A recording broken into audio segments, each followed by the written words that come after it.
Glória a Deus, Pai do Senhor a todos, tudo bem? Sejam bem-vindos a mais uma aula, seja bem-vindo a esse canal. Eu sou o pastor Daniel Coelho e hoje falarei de um tema tão importante, a justiça de Deus. Então não pule esse vídeo, pegue a sua revista, sua Bíblia, um caderno para anotação e vamos a mais uma aula, a justiça de Deus. O texto áureo, o texto ouro desta lição, a maçã dourada, a maçã do amor, melhor dizendo, você entende, compreende melhor toda esta lição, diz assim, é a base dessa aula. Com o puro te mostrará puro, com o puro te mostrará puro, e com o perverso te mostrará indomável.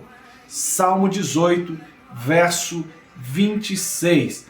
A verdade prática, os agentes do juízo divino revelam que a responsabilidade humana é pessoal. Os agentes do juízo divino revelam que a responsabilidade humana é pessoal.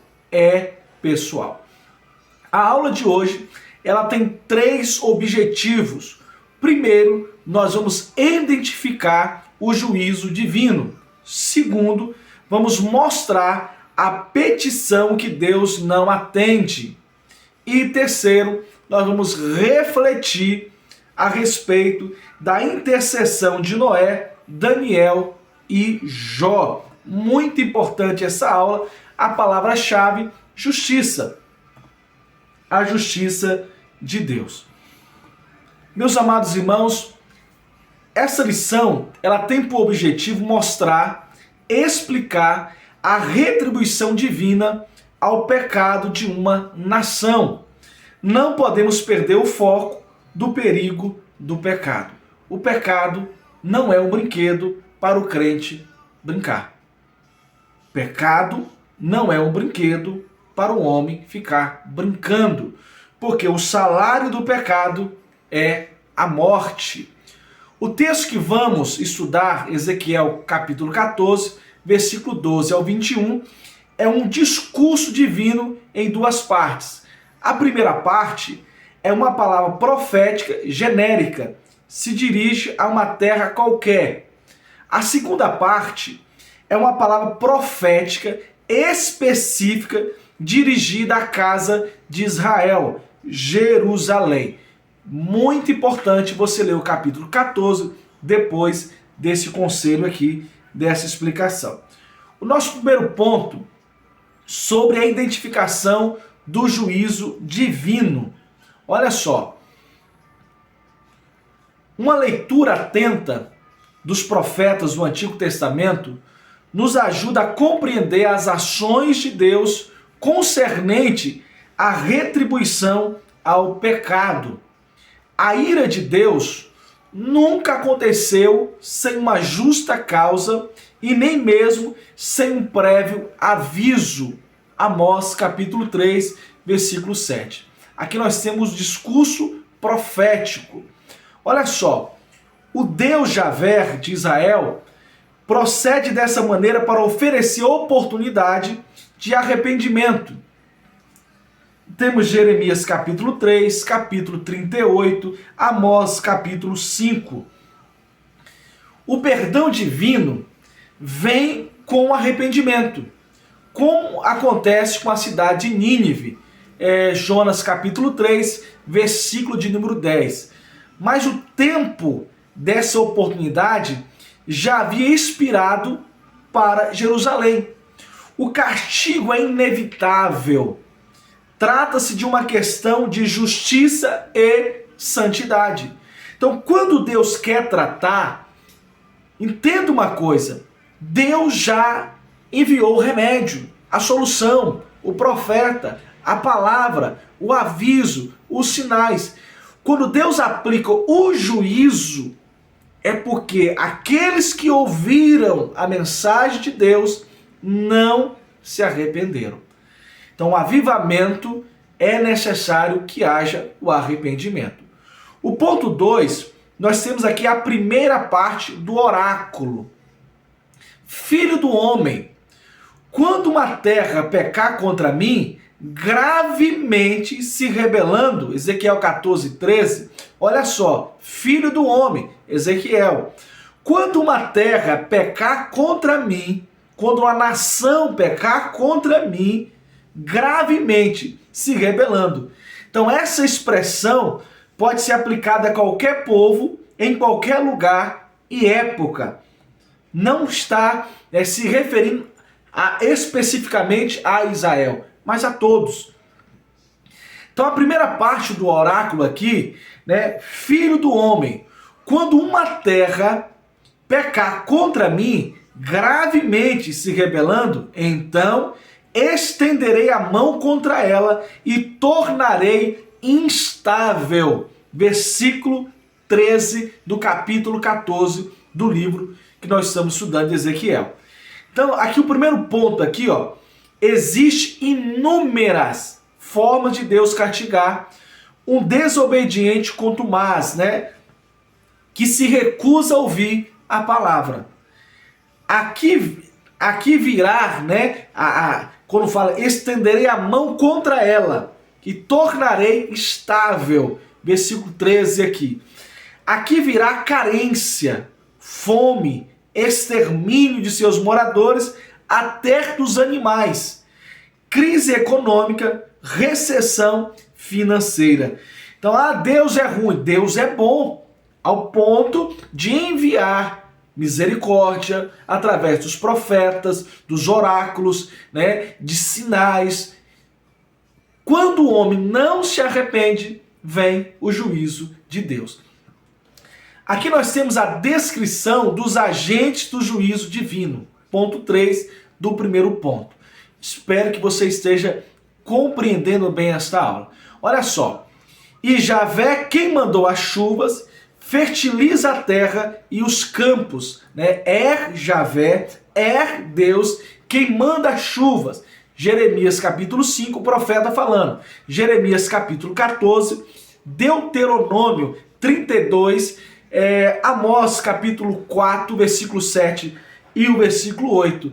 Então, ao invés de agradecer a Deus, eles agradeciam abençoadas colheitas a Baal. Oséias capítulo 2, versículo 8. Então, olha só a atitude deplorável, abominável da nação de Israel. Os agentes do juízo divino são a seca, olha só, a seca, a espada, a peste, a fome e animais ferozes. Então a descrição dos agentes aqui são claras. Primeiro, a seca.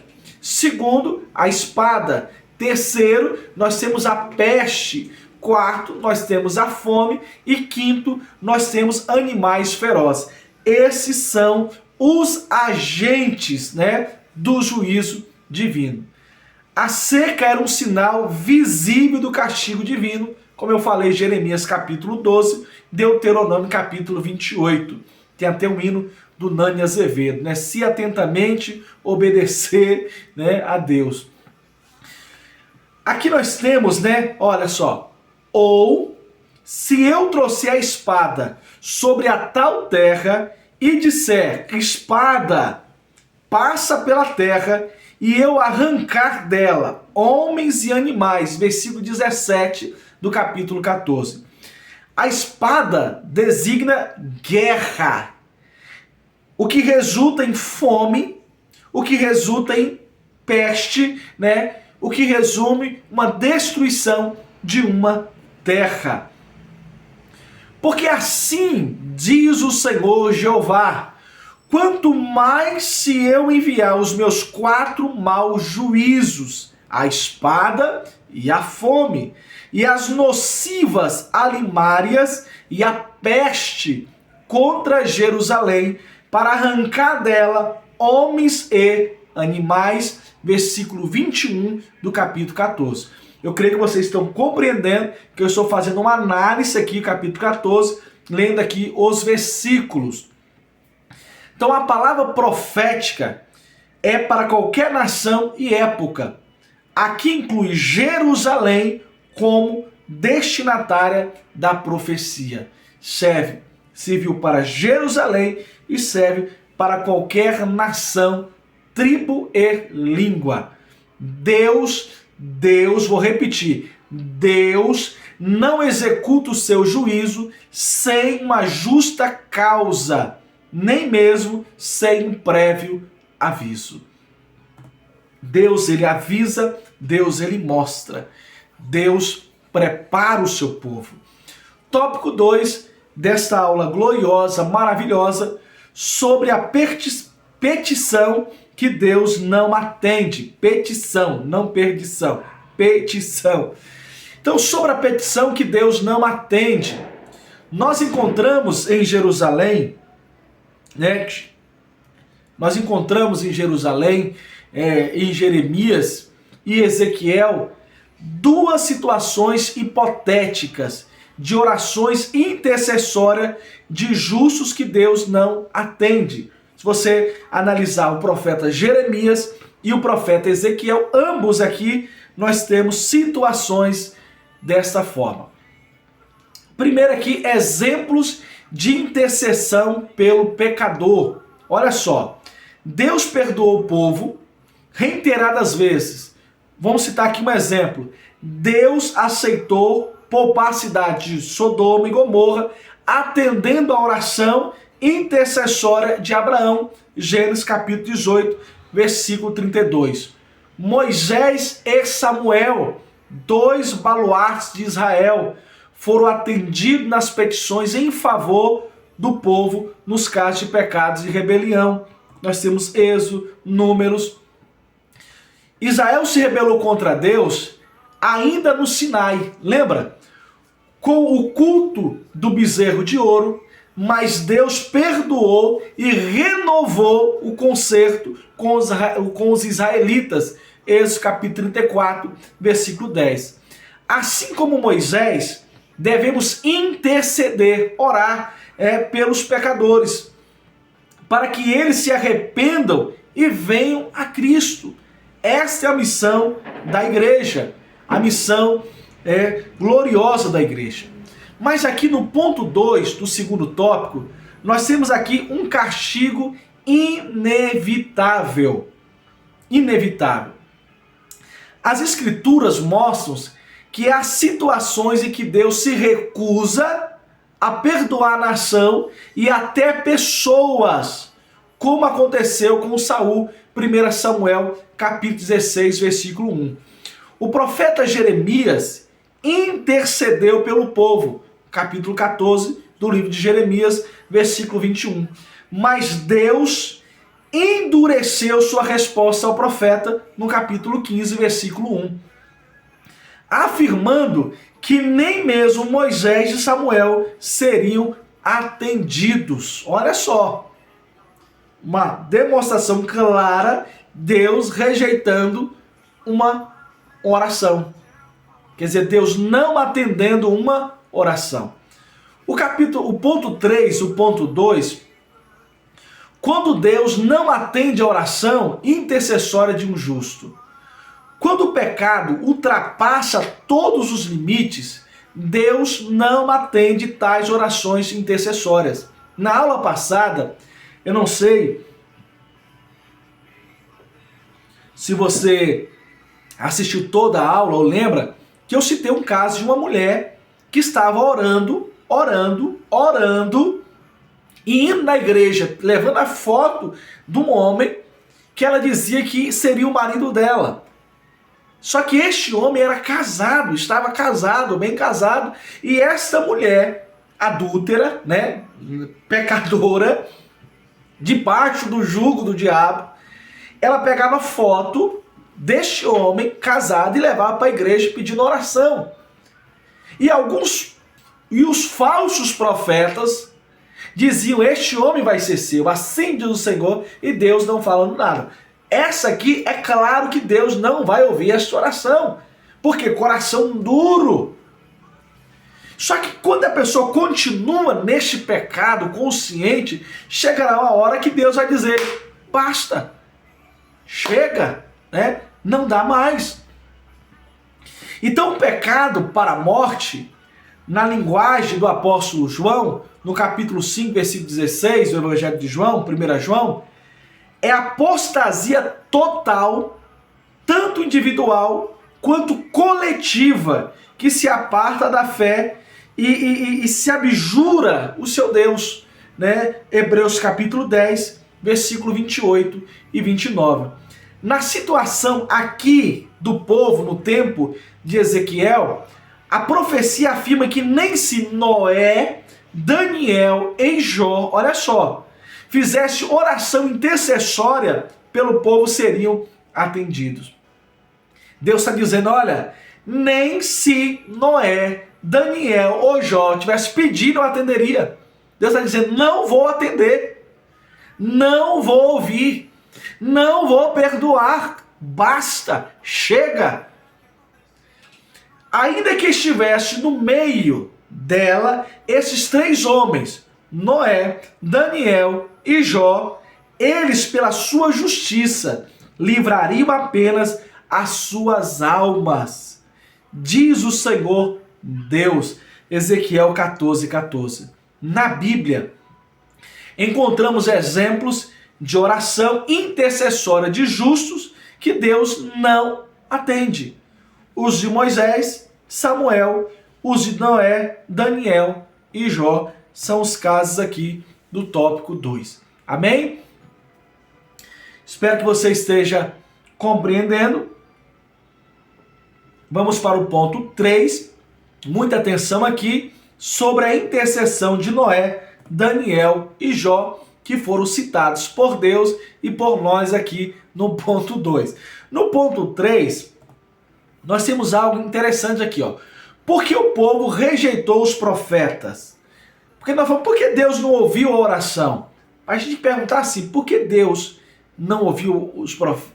Por que Deus não ouviu as orações? Não, a gente perguntar assim, porque o povo não ouviu Deus, ouvindo os profetas. Era essa a pergunta que tínhamos que fazer. A maioria não acreditava no juízo divino anunciado pelos profetas. Eles pensavam, se apenas 10 justos seriam suficientes para Deus poupar a cidade de Sodoma e Gomorra, por que destruía Jerusalém com um número maior de justos? Né? Gênesis 18, 33. Ainda que Noé, Daniel e Jó estivessem no meio dela, Deus falando com o profeta. Então aqui nós entendemos porque o nome Daniel está no meio de Noé e Jó. É uma pergunta.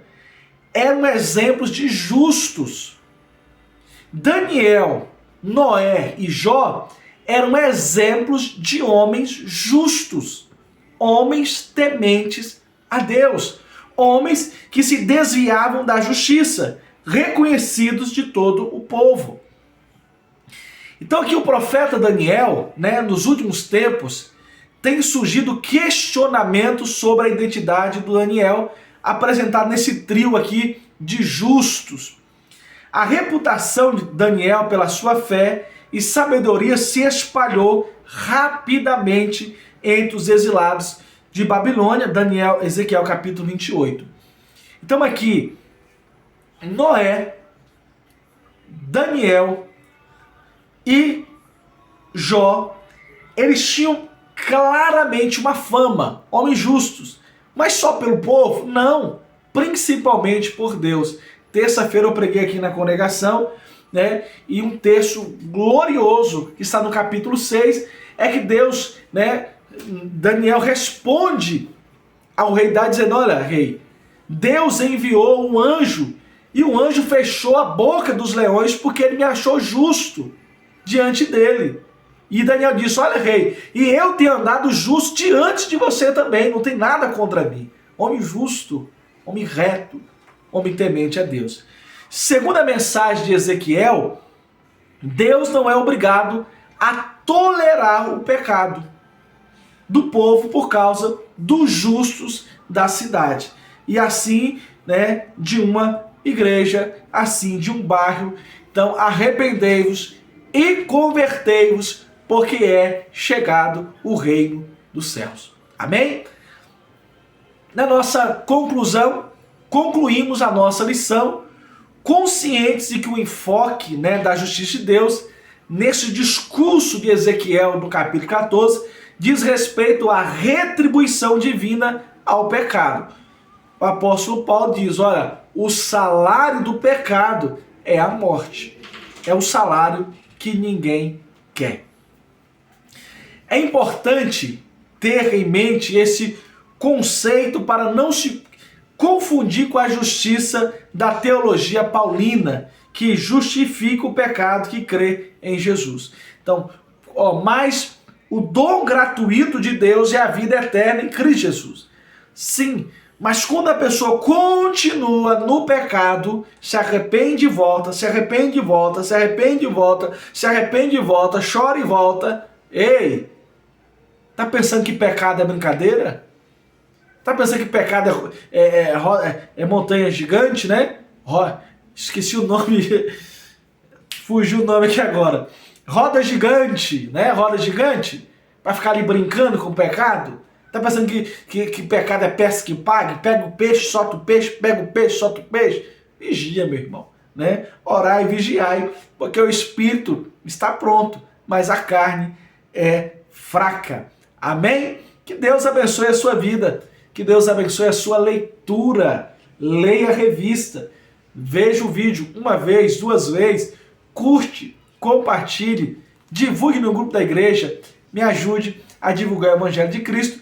Eu sou o pastor Daniel. Aqui mais uma aula para edificação da sua vida. Deus abençoe a sua vida. Deus abençoe a sua casa. Em nome de Jesus. Muito obrigado a todos.